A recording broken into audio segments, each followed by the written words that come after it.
let me give you some background on this, how this whole thing came about.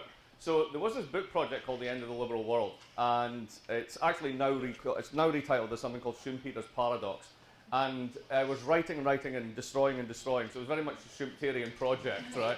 And I wasn't really getting anywhere, so again, it was pretty much a Schumpeterian project. And Oxford University Press came along to me because I did this video, which you can get online, about austerity. And I did this video because somebody said to me, would you like to make a video about an economic theme? And I thought, yes, because the G20, which is where I'm going to end up, came out with this declaration of this wonderful idea that comes from Alberto Alesina called expansionary fiscal consolidation or expansionary austerity. And the ECB monthly bulletin from June 2010, the type of thing that only total turbo nerds like myself actually read, had taken Alesina's work and from this work on expansionary austerity and quoted it chapter and verse, and this was going to be the new rule book, the new playbook for how we're going to solve the Eurozone crisis. And I remember thinking to myself at the time, well, that's about as plausible as a unicorn with a bag of magic salt, which is a line that made it into the video. And so I did the video, and at the time everyone said, no, you're wrong, blah, blah, blah, the rest of it. And of course, 2 years later, I'm kind of right. Everything I said in the video has come to pass. So Oxford University Press came along and said, why don't you do a book based on the video? And I thought, well, that'd be good, except that I think I said everything I can usually say in 6 minutes. So why would I then want to spend 200 pages ploughing through it? And then I started to actually work on it, and I began to realize why I wanted to do this. Because basically, there's two sort of motifs to the book. The first one is the greatest bait and switch in human history. And the greatest bait and switch in human history is the transference of generated private sector debt, generated through basically excessive risk-taking, onto the public sector balance sheets of pretty much all the countries impacted by the financial crisis. And the fact that this has been rechristened as public debt, and oh, all these states have spent so much. Well, that's just a flat-out lie. I mean, if you look at the numbers on this, the only state that was meaningfully profligate was Greece. Ireland and Spain had 13 and 26% net debt to GDP going into the crisis. Spain was winning awards for prudential bank regulation in 2005. So suddenly we've got this world whereby it's all these terrible states that spent too much. And there's a bit of a bait and switch here. The other one is, as somebody who does finance, I always remember the first law of finance is don't give money to anyone who needs it. That is basically the first law of finance. So if that's the case and these countries have basically spent their way into impunity and so on and so forth, then the question is, where did they get the money? Because if you're awarding yourself 25% wage increases or above productivity and all the rest of it, and you don't have your own printing press anymore, which is called the euro, then how the hell do you do that? That means somebody's giving you the money, right? So the book itself was an exploration of those two things. How did that bait and switch happen? And then where did the money come from? And that's what I'm very briefly going to do, is sort of like the background to the talk. Because that's the first half of the book. Sort of how does a pile of stinky mortgages in the United States end up causing a sovereign debt crisis in Europe, and why is it not really a crisis of the state? So I could have given that talk, but I thought, no, let's do the other side of it, because that, to me, is actually even more interesting. Why did anyone think that this palpable nonsense was ever going to work as policy, and where on earth did it come from in the first place to actually consider this to be a reasonable idea? And that's kind of the history of the idea itself. And I want to go through that as the other main thing I'm going to talk about. So let's get started with this one. No, that's the end of it. There we go. That's it. All right, so the history of a dangerous idea. Before we get to the theory, how did I get interested in this question? Well, there you go. Europe's not in great fiscal health. As you can see, all the debt to GDP positions, well, it's absolutely terrible. Well, you know, if you went back to 2006, basically take a 30% cut on everyone except the Japanese and the Italians. Interestingly, with the Italians, they had pretty much the same debt to GDP ratio 10 years ago, and nobody seemed to care all that much.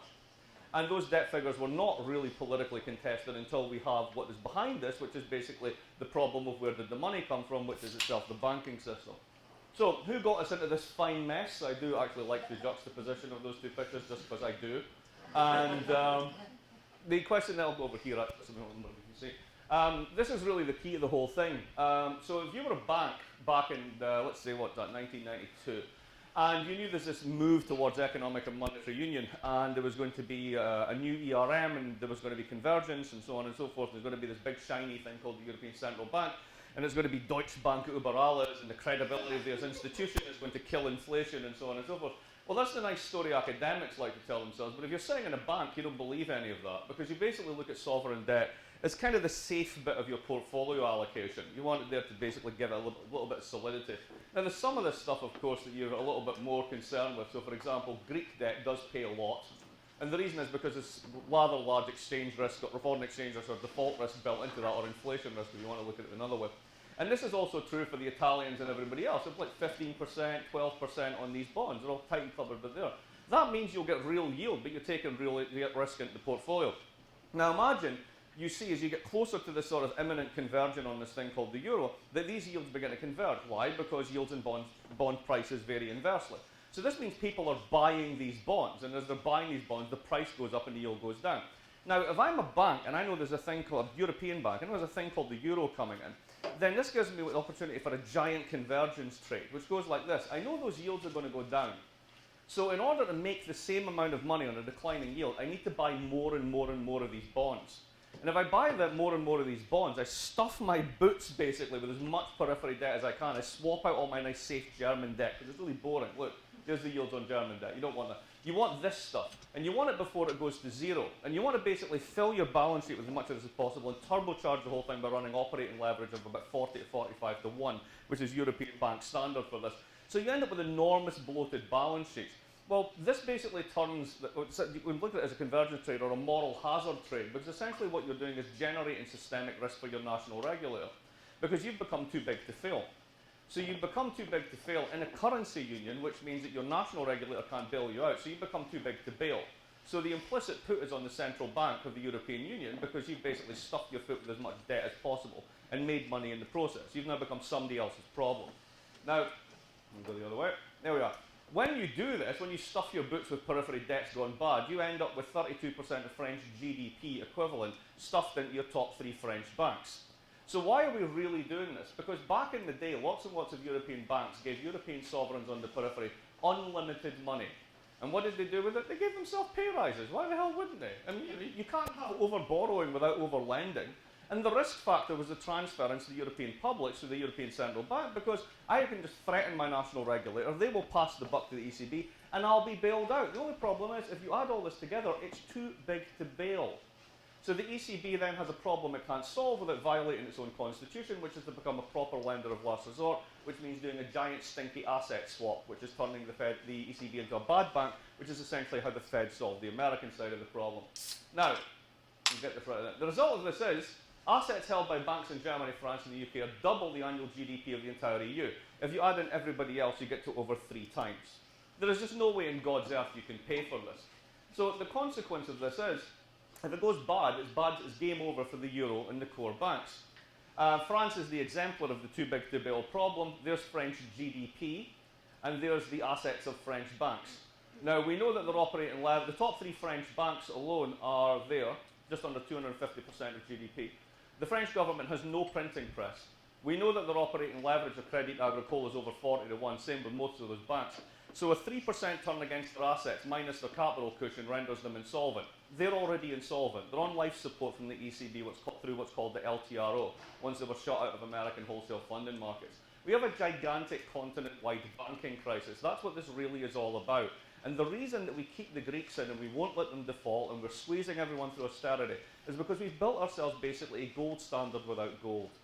And when you're in a gold standard without gold, you cannot inflate because you don't have your own currency. You cannot deflate because you don't have your own currency. So the only thing you're left with is default. But if everybody's got a serial correlation problem with shitty assets on the balance sheet, that runs through Greece to Portugal to Ireland to Spain to too big to bail. And not even the Germans can bail this out. Knowing this, the Germans quite reasonably turn around and say, you want us to pay for this? Are you mental? You're going to squeeze your balance sheet. It's called deflation. One of the things you have serial deflation across the economy at the same time, where everyone's export market, the only way out of this is shrinking the more that you cut. Hence you end up with debt deflation, hence you end up with more debt rather than less, the more austere you are. It is a totally pointless exercise. So this is why you end up basically doing what you're doing to the Greeks and everyone else. It's all about stopping a bank run through the bond market. The problem is you can't solve a banking problem with budget cuts. You can try. You can slash Greek public spending to Neolithic levels and it's not going to do a damn thing for the balance sheet of Societe Generale.